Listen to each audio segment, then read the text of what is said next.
So, did you hear about ChatGPT? Not yet? Me too. So, today Akshat told me about this.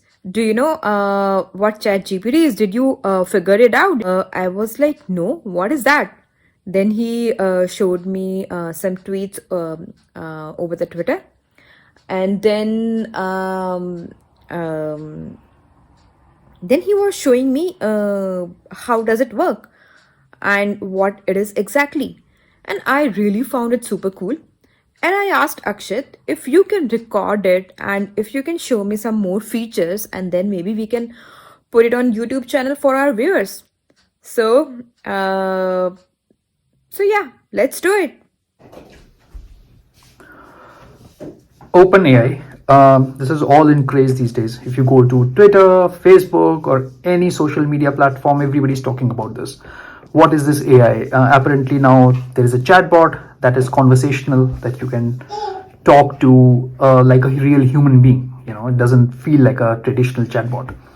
So what is this? It's basically it's created. This Chat GPT is created by a company called OpenAI, and this company is apparently non-profit, and they have been doing some great stuff even in the past. So this Chat GPT is not something new that they have done. It's a new of its kind, but they have been doing similar things before. So if you may have heard of DAL-E, for example, where you can give a text input, and based on that input, it will give you an image description. Major YouTube channels have covered this already. But if you have not seen this before, so maybe if you look, I'm trying to give a very weird sort of a description, like cat going on a grocery shopping with a fish and a dog late at night with drinks in hand. If you give such a text description, try to make it as descriptive as possible, because the outcome is going to massively depend on what input you give. Because in the back end, this OpenAI is using machine learning and natural language processing to basically process the input and give you the output based on the models that they have been trained. So more descriptive as you can be with your input, the better your output would be. So you can find a lot of apps where they are trying to do something similar. They are trying to generate some avatars. But yeah, so this is something that is really cool, and OpenAI has been doing these things. And if you see right now, these are the images that you get in the response. You can see a cat that's out on a grocery shopping. It's not a very correct visualization of the product, but you can see the last one, for example, here, right? There's a cat, there's a fish, it's grocery shopping, and it has some drinks here. So you get the idea, right? I mean, more descriptive you are, as the better your output would be. Similarly, they have also created some new feature. This OpenAI has created a feature where you can actually generate a JavaScript, or not just JavaScript, but basically you can provide a requirement, like a user requirement, and it can generate code for you. So if you see here, what I've done is I'm trying to create a website for just a very simple requirement that I came up with. Creating a website for a cruise company with images of different kinds of ships. The colors should resemble an ocean and include some contact details and a link to make a reservation. So it's basically any cruise company that is trying to create a website. So if I give this link, and you can see on the right hand side what it's trying to do, it's trying to create this page for you. It's trying to create this page which has these login details. It's basically writing code for you. So forget about this is AI to the next level, basically, right? So if you see right now, what it's doing is awesome. This is something that has, in my knowledge at least, never been done before. Maybe has been attempted, but this is a product that is in its very polished stage right now, and if you see, I think it's done. So if you see, I mean, there are some errors. There's some like 3 errors in this code, but you get the idea, like how powerful it is, right? You can basically provide a description, and it will give you a code as an output. It's a kind of, like scary to think that at some point of time the AI may be taking up human jobs, and maybe maybe for software developers need to be a little scared of what this tool and tools like this can do. Maybe there are errors, of course. It's not finished product, of course. There are limitations. It cannot do everything right now, but the promise that it has is very encouraging. But here, why am I showing the? But I think right now the focus of our this video is ChatGPT. So what is this ChatGPT? So this is a chatbot, not just like any other chatbot. It's conversational in nature, so you can talk to it like you'll talk to normal human being, and it'll give you responses which are very detailed, which are very you can talk back and forth with it, so like for example, let me ask with a very simple question. So what would you do if you could live forever? I mean, there's no answer to this question, right? But if you give an answer, I mean, you can see as a machine learning model, I don't have the capability to exist outside of a computer, let alone live forever. You can see the answer. Like it's a response like a very. It's not like I could not understand you. It's not like Siri or your Google Assistant or Alexa. It's this is not like any of those. The responses that you get here are much more elaborate and seemingly more conversational in nature, right? So it says my purpose is to assist users in generating human-like text based on the input I receive. Well, okay, so let's continue the conversation, right? Okay, so what kind of input do you expect?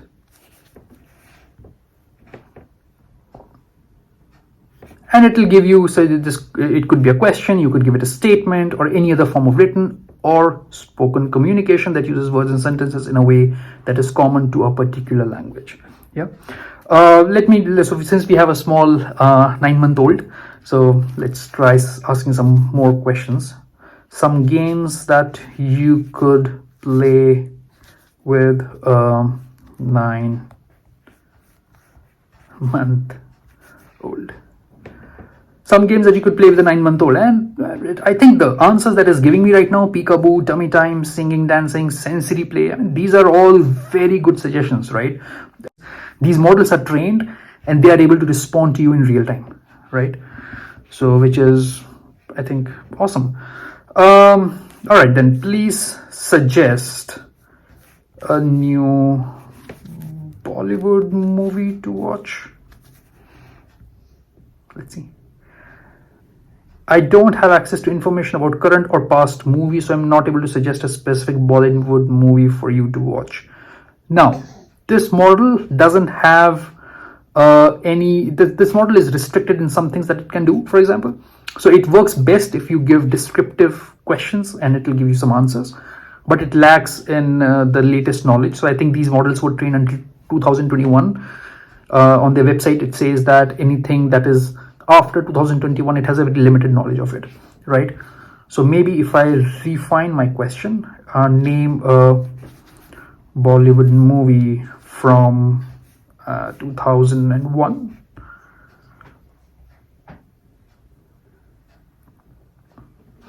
It still could not do that. So apparently it is not able to do Bollywood movies. All right, so yeah, like you could see, it is still restrictive in what it can do. So for example, off camera, I tried asking the same question about what suggest me some Bollywood movies to watch. It did recommend me some movies, right? It did recommend me some movies, and also it told me, hey, you can watch this on Netflix or you can watch this on Amazon Prime. It did not, however, in this case, do that. So the answers are not always like consistent. Sometimes it does give you these kind of errors, but that's to be expected, I think. But again, the promise is there. Yeah. Let's ask something else now. Difference between a male and a female brain. I mean, apparently we are wired differently. So let's see what this chatbot thinks. The structure of the function of the male and female brain are generally similar, with no major difference. So it gives you a very technical answer, right? I mean, it gives you like a very, for example, if you go to Google, this kind of responses you will get will be very different, right? So Google will tell you that, hey, here's a link, and this link will maybe take you to men are from Mars, women are from Venus, and all these kind of links. But that is apparently not the kind of response you get here. Okay, what else? So if I, for example, since we live in Netherlands, so if I try to give it a Dutch question, so hoe gaat het met je? Oh, hoe gaat het je?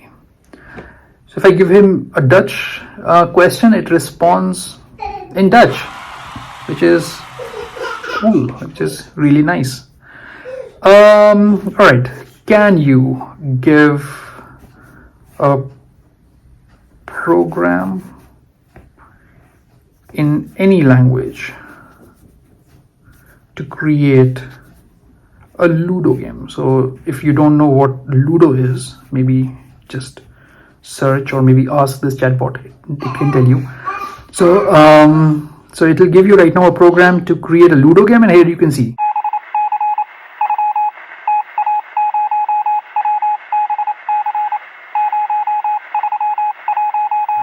And you can see right now, yeah, it's giving you a code. It has given you a code in any language, since I said so.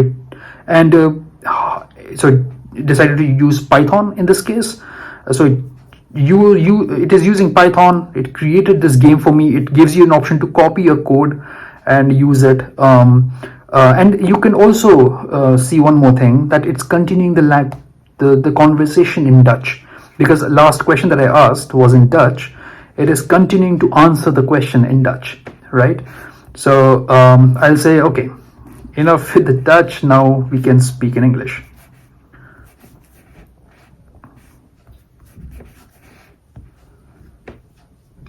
All right, sure, we can switch to English. So you understand, this is conversational. It remembers the context where you left off, and it can continue from there on, right? So this is really nice. All right, let's ask him something else. From where? All right. From where do you get your knowledge? It's a large trained language model trained by OpenAI. So it has been trained based on number of books, articles, and written materials. So these kind of things. And you can ask him, hey, are you sure about the answer you just gave? Yeah, he's sure. So basically, if you ask any more recent questions, because like I said, these models were apparently trained in 2021, and for 2022 and onwards, it's not really able to. It doesn't know everything about the recent news and events. So if I ask about what do you know about the ongoing Russia-Ukraine war, for example.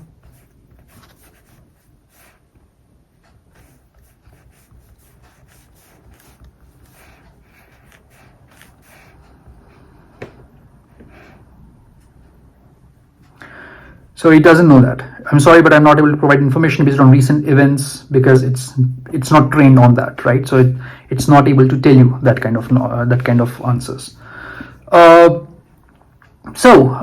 Basically, like I said, this is the potential that it has is enormous. The things that it is able to do today, imagine what it can do tomorrow and in future, when this model is trained even more. It's sometimes scary to think what AI is able to do now, but it's also really cool. As a software developer, I think it can at some point of time even take my job away, maybe. But nevertheless, well, that's been it for now. I think before I finish off this small segment on OpenAI, let's maybe go to Google. We know how Google will respond, right? But let's ask Google some similar things. Where do you get your knowledge from? And it's going to give me something that is, see, this is the response that you get from Google.